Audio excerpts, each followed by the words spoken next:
Esther 4. When Mordecai learned about all that had been done, he tore his clothes, put on burlap and ashes, and went out into the city, crying with a loud and bitter wail. He went as far as the gate of the palace, for no one was allowed to enter the palace gate while wearing clothes of mourning. And as news of the king's decree reached all the provinces, there was great mourning among the Jews. They fasted, wept, and wailed, and many people lay in burlap and ashes. When Queen Esther's maids and eunuchs came and told her about Mordecai, she was deeply distressed.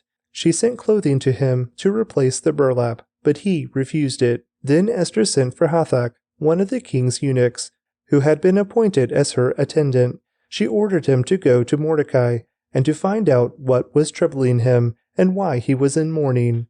So Hathach went out to Mordecai in the square in front of the palace gate. Mordecai told him the whole story, including the exact amount of money Haman had promised to pay into the royal treasury for the destruction of the Jews.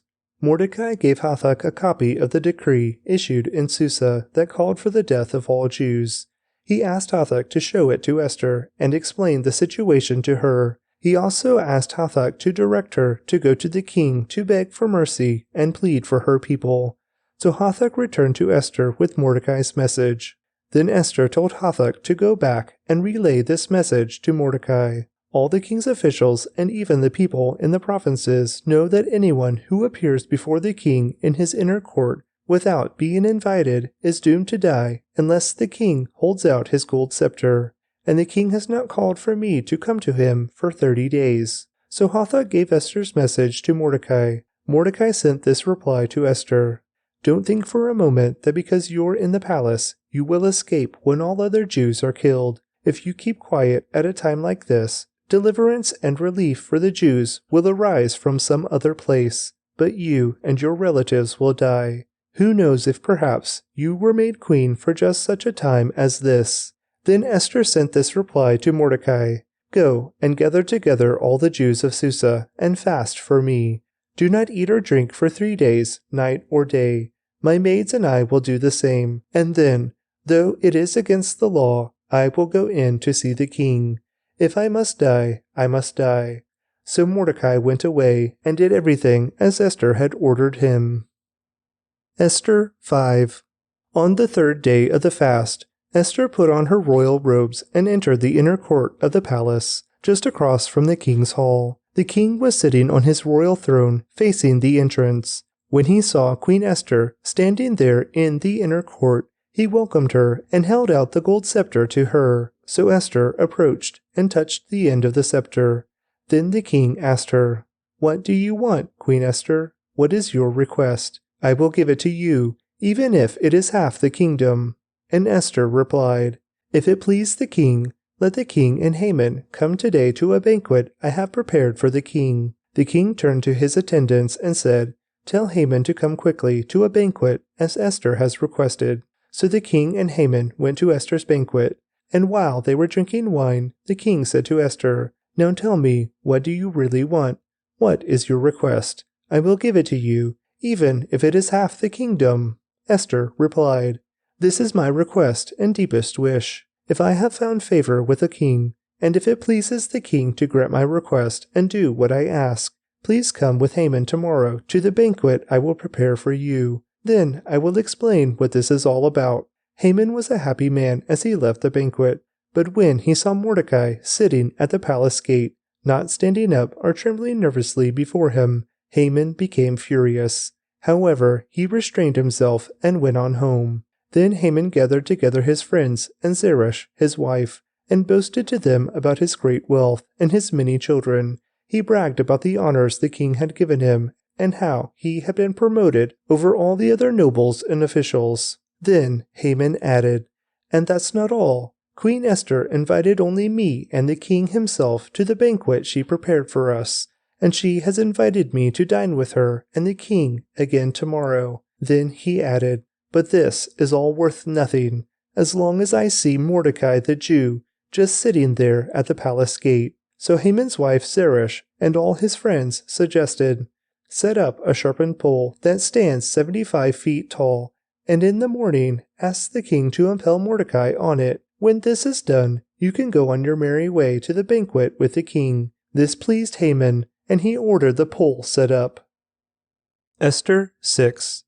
That night the king had trouble sleeping, so he ordered an attendant to bring the book of the history of his reign so it could be read to him. In those records he discovered an account of how Mordecai had exposed the plot of Bigthana and Teresh, two of the eunuchs who guarded the door to the king's private quarters. They had plotted to assassinate King Xerxes. "What reward or recognition did we ever give Mordecai for this?" the king asked. His attendants replied, "Nothing has been done for him." "Who is that in the outer court?" the king inquired.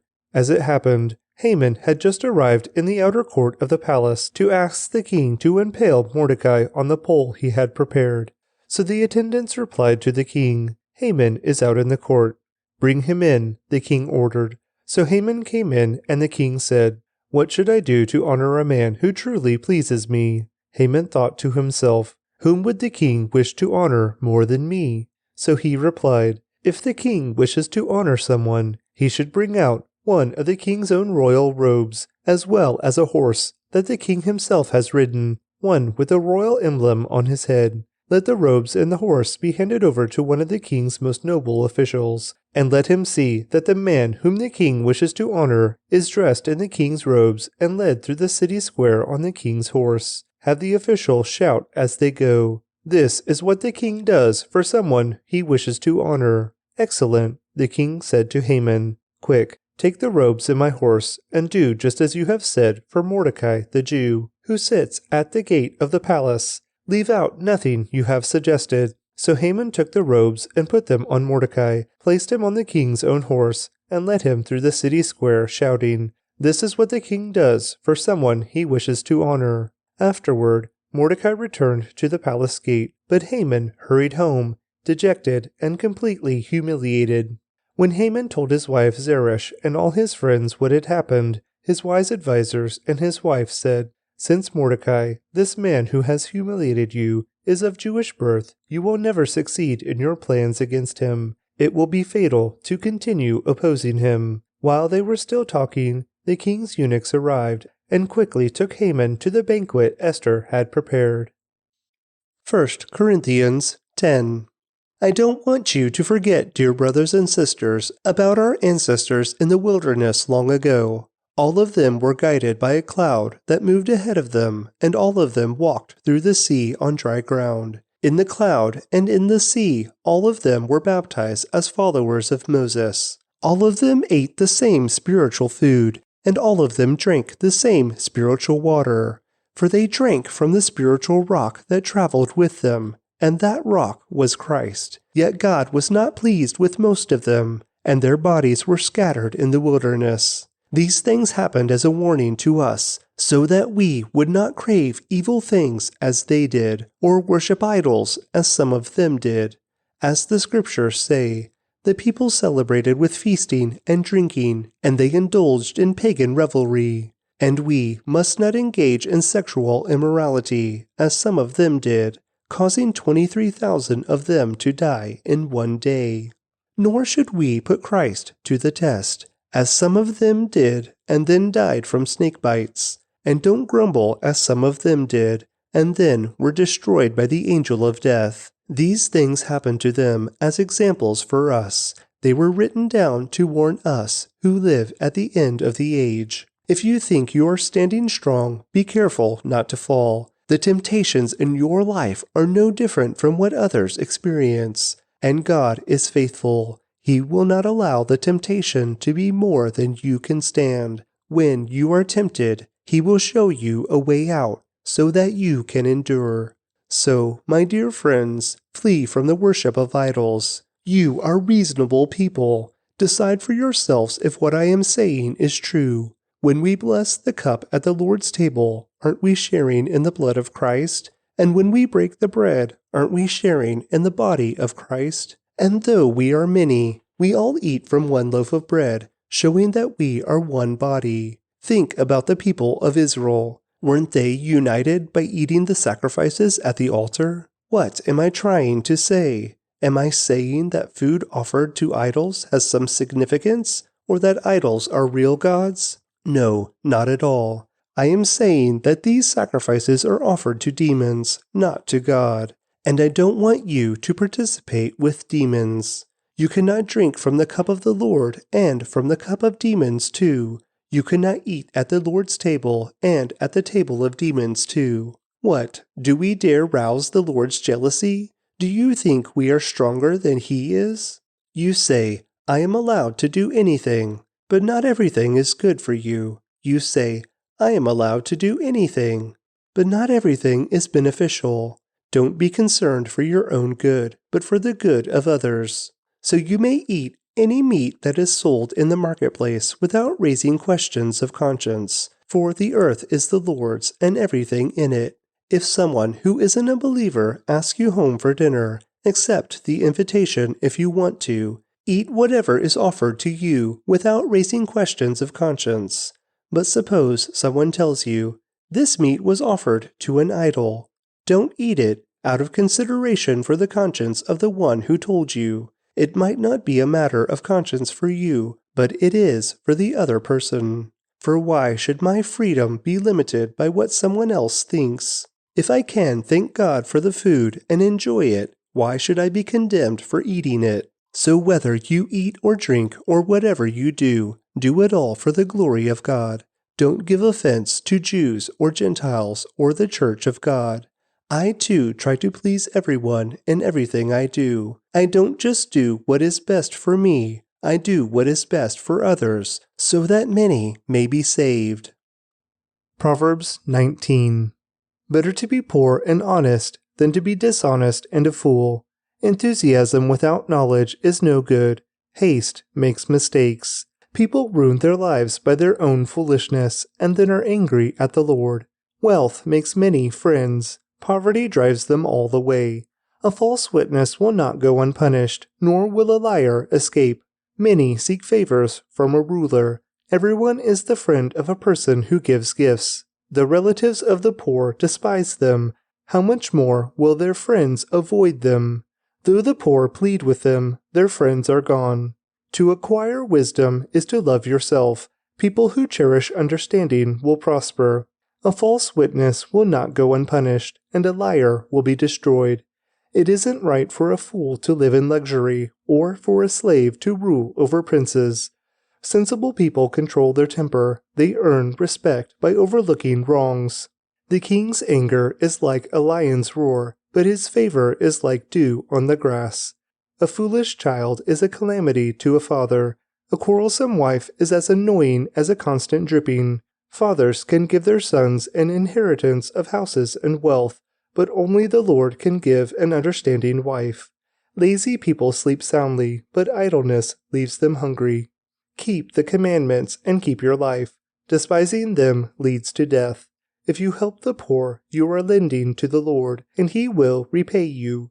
Discipline your children while there is hope, otherwise you will ruin their lives. Hot-tempered people must pay the penalty. If you rescue them once, you will have to do it again.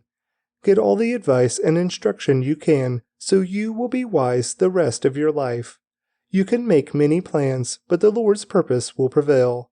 Loyalty makes a person attractive. It is better to be poor than dishonest. Fear of the Lord leads to life, bringing security and protection from harm. Lazy people take food in their hand, but don't even lift it to their mouth. If you punish a mocker, the simple-minded will learn a lesson. If you correct the wise, they will be all the wiser. Children who mistreat their father or chase away their mother are an embarrassment and a public disgrace. If you stop listening to instruction, my child, you will turn your back on knowledge. A corrupt witness makes a mockery of justice. The mouth of the wicked gulps down evil. Punishment is made for mockers, and the backs of fools are made to be beaten. Psalm 143, a Psalm of David.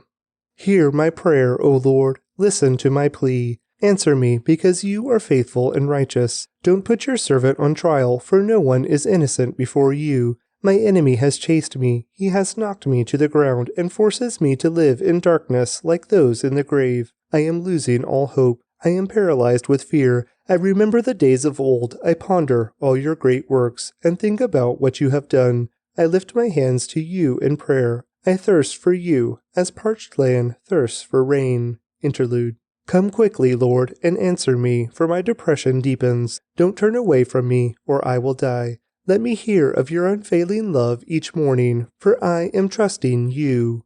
Show me where to walk, for I give myself to you. Rescue me from my enemies, Lord. I run to you to hide me. Teach me to do your will, for you are my God. May your gracious Spirit lead me forward on a firm footing. For the glory of your name, O Lord, preserve my life. Because of your faithfulness, bring me out of this distress. In your unfailing love, silence all my enemies and destroy all my foes, for I am your servant.